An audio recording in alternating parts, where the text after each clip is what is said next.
मुख्यमंत्री ने आज नई दिल्ली में केंद्रीय गृह मंत्री अमित शाह से की मुलाकात। बस्तर अंचल में रोजगार और संचार माध्यम बढ़ाने का किया आग्रह।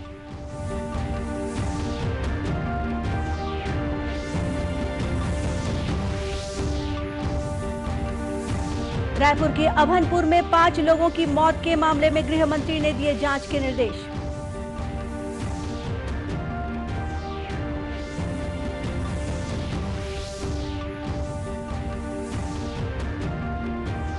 कोरोना संक्रमण के कारण बंद हाईकोर्ट बिलासपुर सहित अधीनस्थ न्यायालयों में आज से खुली अदालतें।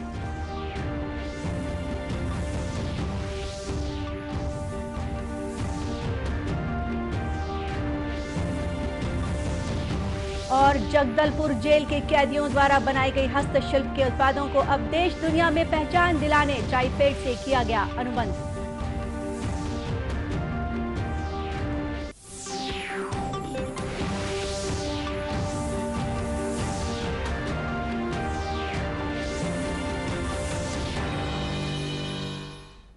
नमस्कार, आप देख रहे हैं दूरदर्शन समाचार। मैं हूं गोपा सान्याल। अब समाचार विस्तार से।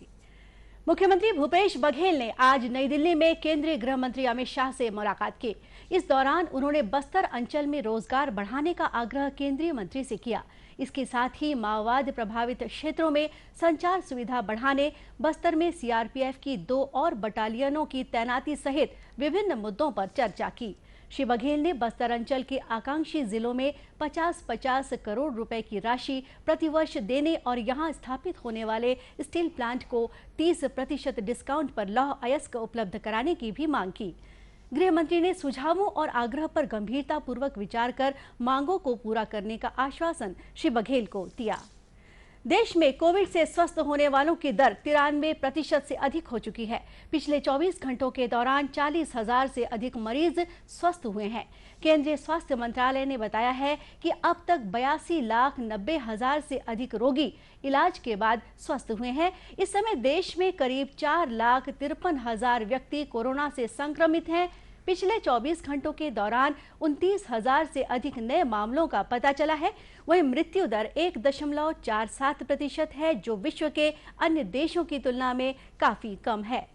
पिछले 24 घंटों के दौरान कोरोना से 449 लोगों की मौत हुई, जिन्हें मिलाकर देश में अब तक कुल 1,30,000 लोग इससे प्रभावित हो चुके हैं। भारतीय आयुर्विज्ञान अनुसंधान परिषद के अनुसार पिछले 24 घंटों के दौरान 8,44,000 से अधिक कोरोना परीक्षण हुए, जिन्हें मिलाकर अब तक कुल 12,65,00,000 कोविड परीक्षण हुए हैं।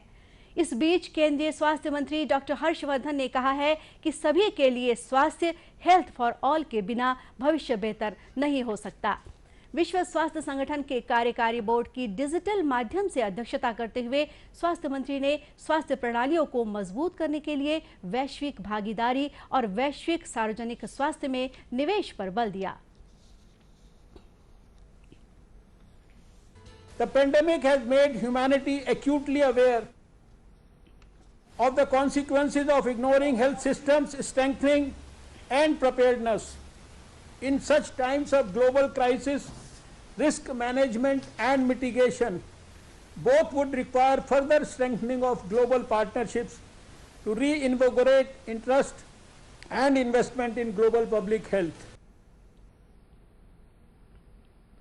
इधर छत्तीसगढ़ में कोरोना मरीजों की तादाद करीब 2,11,000 से अधिक हो चुकी है। इस समय 18,577 सक्रिय मरीज हैं, जो विभिन्न अस्पतालों और होम आइसोलेशन में हैं।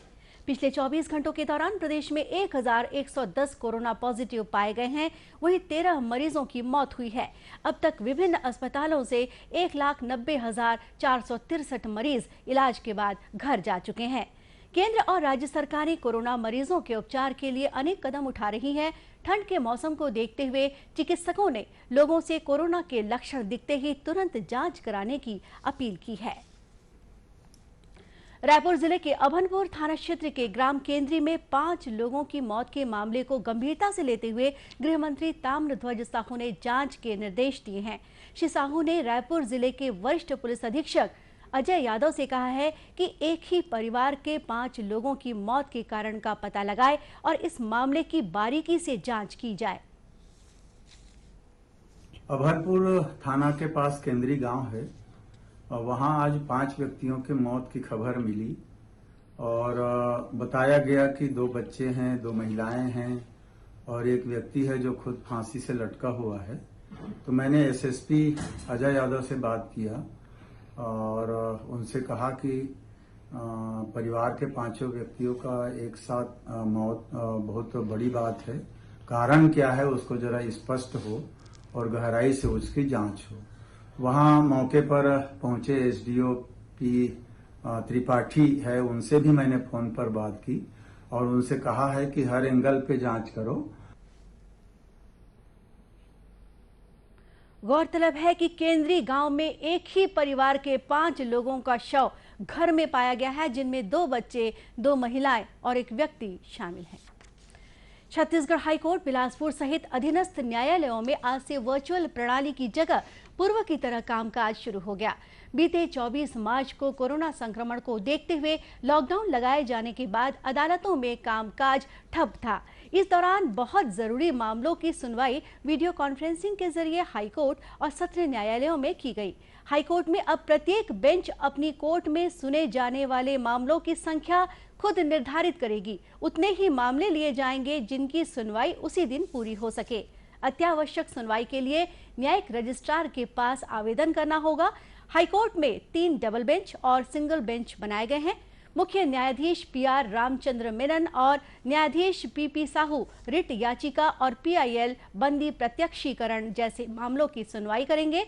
वहीं डबल बेंच में न्यायाधीश प्रशांत मिश्रा और रजनी दुबे सिविल मामले, कंपनी और कमर्शियल मामले सुनेंगे। इसी तरह न्यायाधीश मोहन श्रीवास्तव और न्यायाधीश विमला सिंह कपूर की डबल बेंच में आपराधिक मामलों की सुनवाई होगी।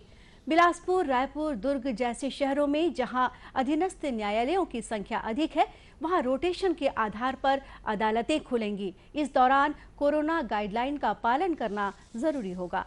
खबरों का सिलसिला आगे भी जारी रखेंगे। फिलहाल वक्त है एक छोटे से ब्रेक का।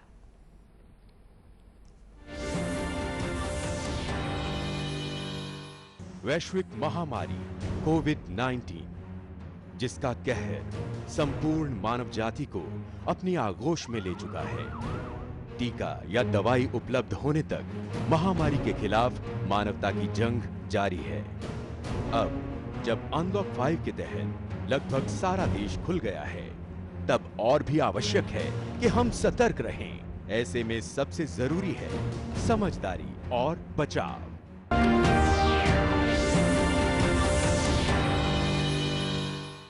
ब्रेक के बाद एक बार फिर स्वागत है आपका दूरदर्शन समाचार में। मुख्य सचिव आरपी मंडल ने आज नया रायपुर स्थित मंत्रालय से वीडियो कॉन्फ्रेंसिंग के जरिए प्रदेश के संभाग आयुक्तों, कलेक्टरों, जिला पंचायत के मुख्य कार्यपालन अधिकारियों और स्वास्थ्य अधिकारियों से बातचीत की। इस दौरान श्री मंडल ने प्रदेश में कोरोना संक्रमण की रोकथाम और धान खरीदी की तैयारियों के संबंध में अधिकारियों से जानकारी ली। उन्होंने कहा कि जिन जिलों में पिछले साल का धान मिलिंग के लिए बचा है, वहां धान मिलिंग की प्रक्रिया 30 नवंबर तक पूरी कर ली जाए। साथ ही 157 नए धान खरीदी केंद्रों को चेकलिस्ट के आधार पर सत्यापित करने और उनमें बारदानों की व्यवस्था करने के निर्देश दिए। श्री मंडल ने संभाग आयुक्तों से कहा कि वे अपने जिलों की धान खरीदी और धान मिलिंग की प्रक्रिया सुचारू रूप से सुनिश्चित करें। मुख्य सचिव ने कोरोना संक्रमण की रोकथाम के संबंध में कहा कि मरीजों की पहचान के लिए किए जा रहे जांच परीक्षण को बढ़ाया जाए। साथ ही कोरोना से होने वाली मृत्यु के संबंध में जानकारी लेकर मृत्यु दर में कमी लाने का प्रयास किया जाए। जगदलपुर जेल के कैदियों द्वारा बनाई गई हस्तशिल्प के उत्पादों को अब देश दुनिया के लोग खरीद सकते हैं। पिछले दिनों भारतीय जनजाति सहकारी विपणन विकास परिसंघ ट्राइफेड द्वारा केंद्रीय जेल जगदलपुर में बंदियों द्वारा बनाई गई काष्ठ मूर्तियों और केकटी बैग सहित 10 प्रकार के उत्पादों की वर्चुअल लॉन्चिंग की गई। इस अवसर पर ट्राइफेड के प्रबंध संचालक प्रवीर कृष्णा ने बताया कि जेल के कैदियों द्वारा बनाए गए बस्तर आर्ट के उत्पादों को ई मार्केटिंग के जरिए देश सहित विदेशों में भी उपलब्ध कराना उनका उद्देश्य रहा है।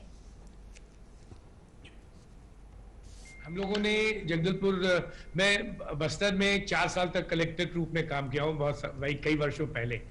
तो जगदलपुर जेल में मुझे पता है कि एक से एक कलाकार जो वहाँ के अनफॉर्चुनेटली वो बंदी लोग हैं, लेकिन वो कलाकार बहुत उत्कृष्ट श्रेणी के हैं, बहुत अच्छी चीजें बनाते हैं, लकड़ी के, बेल मेटल के, टेक्सटाइल्स, तो उनकी से हम लोगों ने, वहाँ के जेल के जो संचालक हैं, उनसे हम लोगों ने एमओयू किया है, और वो जो जेल में जो भी उत्पादित होगा, हम इसे ट्राइब्स इंडिया के मार्केट प्लेस पे और हम अपने सभी आउटलेट्स पे पूरी देश में उसका विक्रय करेंगे, और उसमें लगभग 70 से 80% उन बंदियों के खाते में जमा करवाएंगे।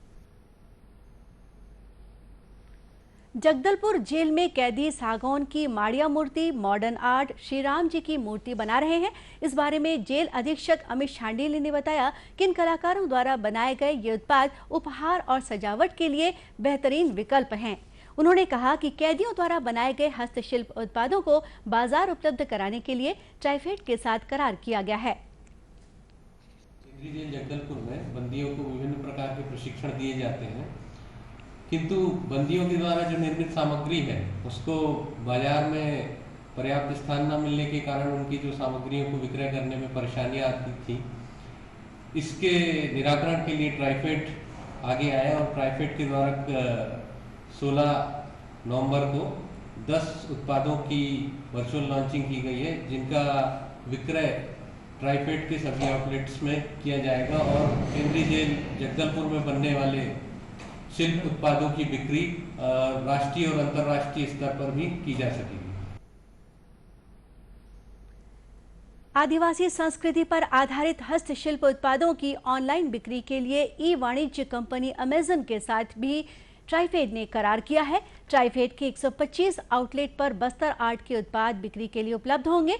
इसके अलावा ट्राइब्स इंडिया की मोबाइल वैन भी इन उत्पादों को लोगों के घर तक पहुंचाएंगी। दीपावली के दौरान पटाखों से होने वाले प्रदूषण पर एनजीटी के निर्देशों और राज्य सरकार की पहल का असर देखने में आया है। इस बार राजधानी रायपुर, बिलासपुर और भिलाई दुर्ग में दीपावली के दौरान वायु और ध्वनि प्रदूषण का प्रतिशत कम हुआ है। पिछले साल की तुलना में इस बार रायपुर में वायु प्रदूषण 5.8%, बिलासपुर में 7.5% और भिलाई में 9.3% कम पाया गया है। छत्तीसगढ़ पर्यावरण संरक्षण मंडल के जनसंपर्क अधिकारी अमर प्रकाश सावंत ने बताया कि मंडल द्वारा चलाए गए जन जागरूकता कार्यक्रम का असर देखने को मिला है और प्रदूषण के स्तर में काफी कमी आई है। हम लोगों ने करीब 1 माह पहले से ही जन जागरूकता अभियान चलाया था। शहर में जगह जगह होर्डिंग्स लगाए थे, एफएम चैनल्स के माध्यम से प्रचार प्रसार किया था। जयस्तंभ चौक, शारदा चौक वगैरह में हमारी स्क्रीन्स भी लगातार इसका प्रसारण किया जा रहा था। मुख्य सचिव महोदय ने सभी कलेक्टर्स को, सभी एसपी वगैरह को भी पत्र लिखा था कि जो माननीय एनजीटी का निर्देश है उसका कड़ाई से पालन किया जाए। तो उसका बहुत अच्छा असर देखने को मिला और प्रदूषण के स्तर में कहीं 3%, कहीं 9%, कहीं 6% इस तरह की कमी देखने को मिली है। श्री सावंत ने बताया कि घर में रहने वाले कोरोना मरीजों को होने वाली परेशानी को देखते हुए भी लोगों ने पटाखे फोड़ने में संयम बरता।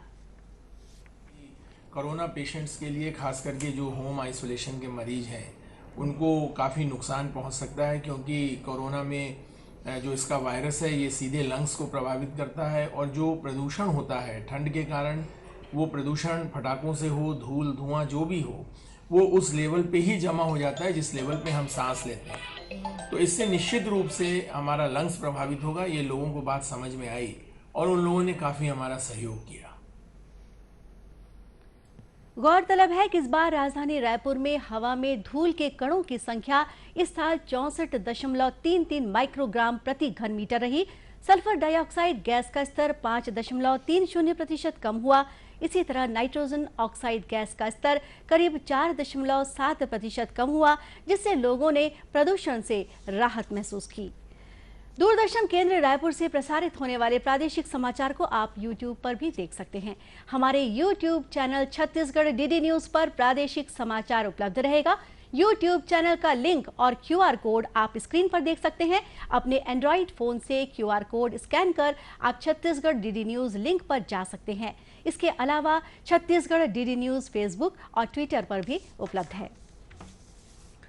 दर्शकों, कोरोना से बचाव के लिए मास्क, सैनिटाइजर के साथ ही सोशल डिस्टेंसिंग का भी पालन करें। कोरोना को हराना है, मास्क जरूर लगाना है। और इसी के साथ ये समाचार बुलेटिन ही समाप्त हुआ। नमस्कार।